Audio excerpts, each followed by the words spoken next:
Hey everybody.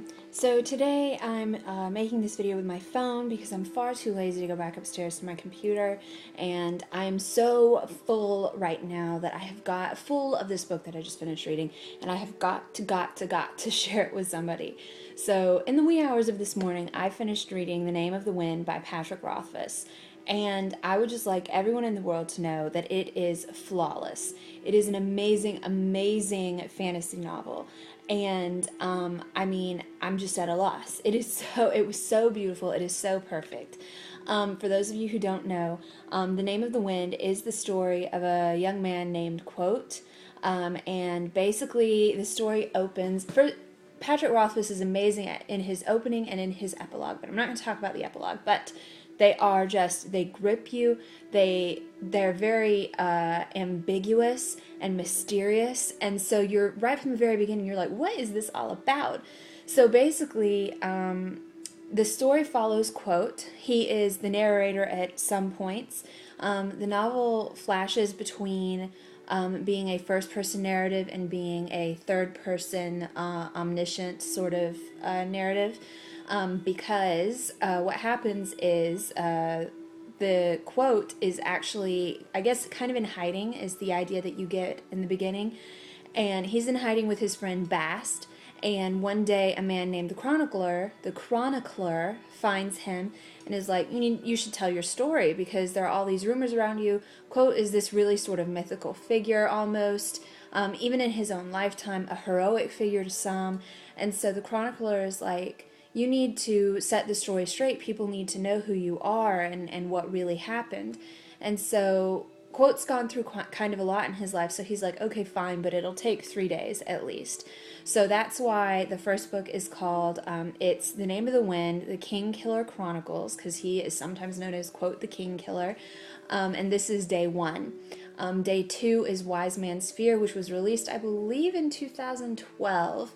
And that's something else about Patrick Rothfuss, is that he takes so much time between his books. But if they are all as amazing as The Name of the Wind, then that's just fine with me. So basically, the story is Quote telling his story to the chronicler. And there are interludes here and there that where that basically it's like Quote giving the chronicler a little break, and and sort of just kind of a snippet of like where they're at in the day, because literally like Quote is telling the story and it's taking place over several years, but Quote telling the story is only taking a day. So it is a frame story. If that's not something you like, you should just get over it because this book is amazing. It is full of adventure. It has mystery. Patrick Rothfuss drops little bitty hints throughout the book that haven't all been answered by the end of it. So it really makes you want to keep reading, and his imagery is so ferocious. I mean, I really literally felt like anytime I picked up the book, I was being dropped right in the middle of a scene. I mean, I really felt like I could see everything, and it was an experience to read this book. And what's so ironic to me is that I put off reading this book for several years. I think I've had it pretty much since it came out because it was such a big deal when it did come out. And I bought it and I just set it aside, and I'd pick it up and I'd read a little bit, and I would get discouraged and I'd just stop reading for whatever reason.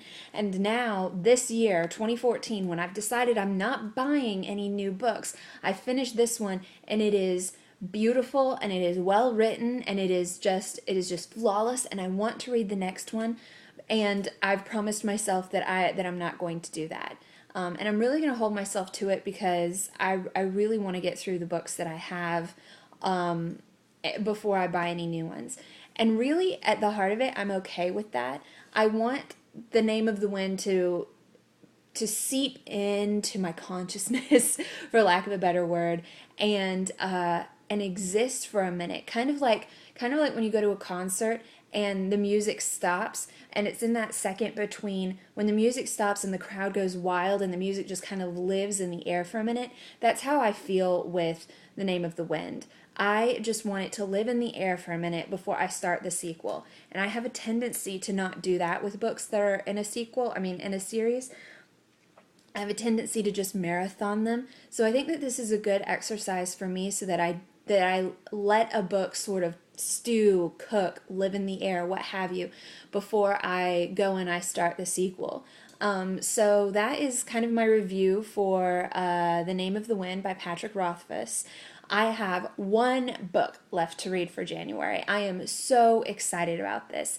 And that is The Book of Lost Things by John Connolly. I am really looking forward to reading it. This is another one that I started and just never finished for whatever reason.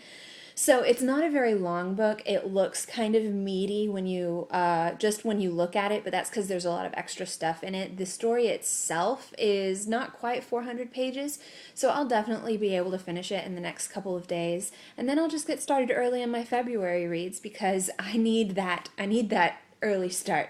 But anyway, I just wanted to share how I felt about The Name of the Wind with you guys, and I will see you soon after I finish the Book of Lost Things and my January wrap-up video. So I'll see you guys later. I hope you have a great day. Bye!